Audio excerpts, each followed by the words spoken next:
Well, here we are at the historic Crown City Brewery in Old Pasadena, located at the corner of Raymond and Del Mar.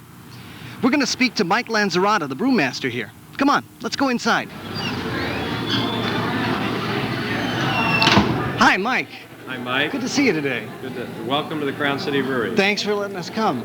I'm really excited about this. I've been visiting here a long time, and I sort of looked through that glass and wondered what goes on behind the scenes. So thanks for letting us come and take a look. Well, Now, it'll be fun to have you here today talking about beer. great. Now, I understand Crown City's one of the first brew pubs around in this area. We're the oldest operating microbrewery in Southern California. There were a few that opened before us, but they've since closed. So you're the oldest surviving then? The oldest. What do you count your success to? We give people what they want, and we make them happy. Great. Well, your title is Brew Wazoo. I was the brewer when we opened, and I hired someone to help me brew, and he became the brewer, so I gave myself a promotion to brewmaster, and then I gave myself another promotion to Brew Wazoo. It's kind of a new category I made up. Okay, great. Making history here. Okay. That's right, we're making history. So what do you have going right now? We've got our Mount Wilson wheat, which is always on tap. We have our Royal Amber Ale, which is usually on tap. We have a Saison, which is a Belgium-style ale. It's a special small batch brew we have right now. And we have our Brushback Stout, which is a nice roasty dark stout. Great. Well, can we go back and take a look now? Let's go take a look. All right. You lead the way.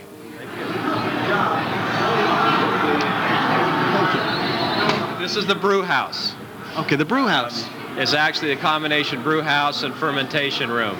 A lot of breweries that are bigger, you'll have your brew house separate from your fermenting tanks. We put it all in one room for economy's sake.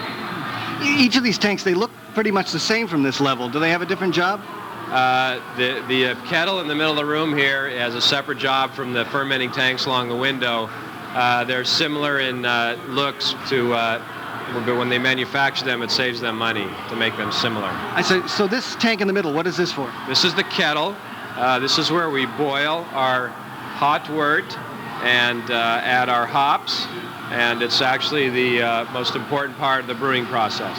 So how many gallons do you boil at a time in this? This is about 250 gallons.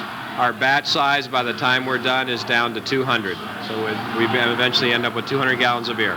So you lose some to evaporation then? Evaporation, and when we filter out the yeast and the hops, we lose some there too. I see. Okay. How much hops do you use in here?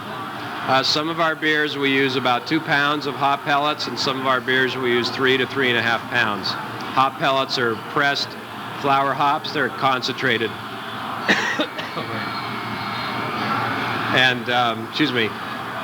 And depending on the type of beer we make, it depends on what type of hops and how many we use. I've had people tell me that the whole flower hops is better. Do you have anything to say about that?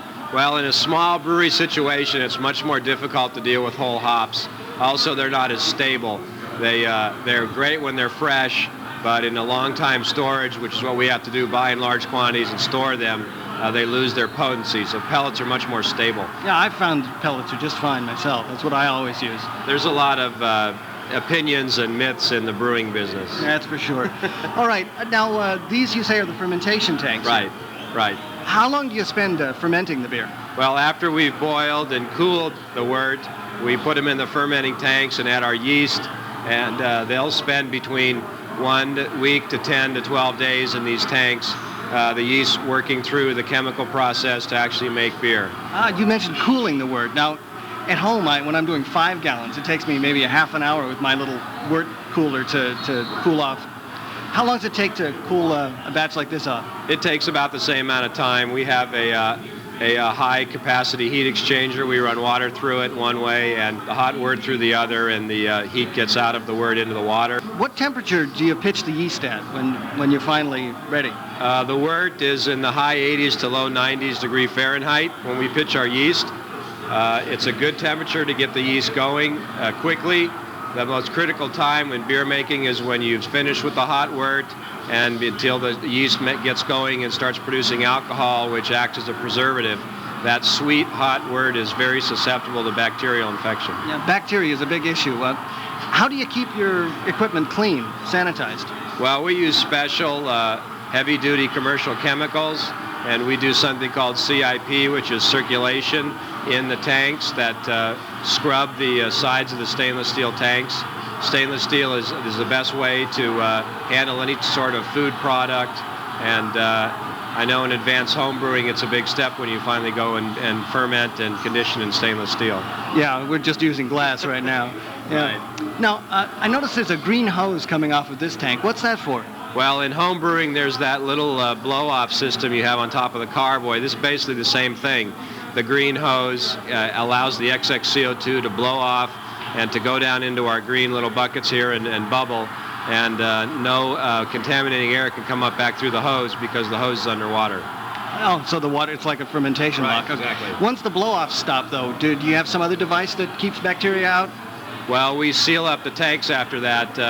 Number 3 here is under pressure. We have CO2 as a blanket on top of the fermenting beer, and it keeps the contaminating air out of it. I see. So instead of having a lock that lets CO2 escape, you've got a strong container that can handle the pressure.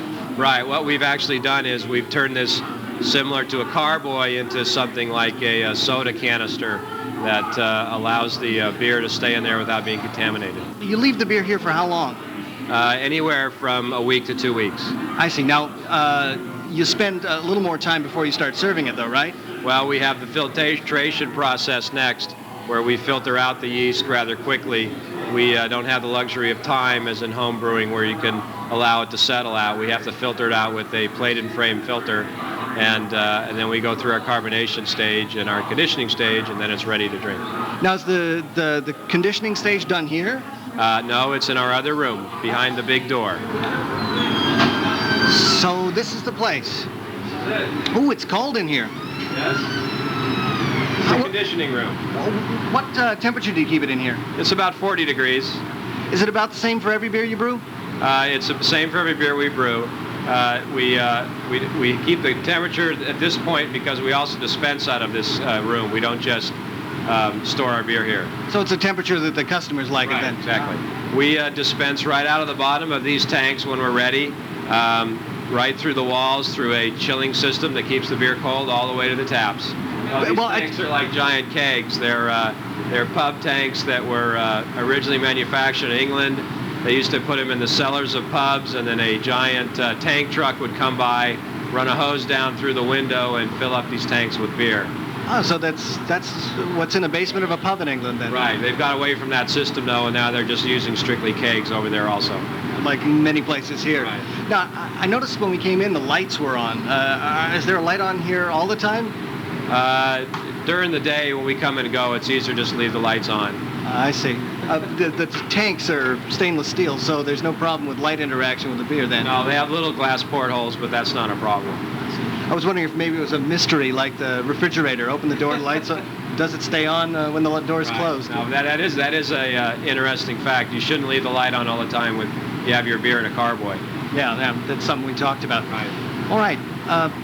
Well, thanks for showing us the room, and I can hardly wait to try one of these beers. Well, I think we can arrange that. Oh, terrific. All right. Well, my favorite is the black rushback stout. It's a nice dark roasty stout. Well, I'll try one of those then. Now, how did you come up with the name Black Bush Stout? Brushback. Oh, Brushback. I'm sorry. How did you come up with the name Brushback Stout? It's our spring baseball themed beer. Oh, I see. We have a picture of a baseball pitcher on the label. Cheers. That is good. That's delicious. Good luck and good brewing.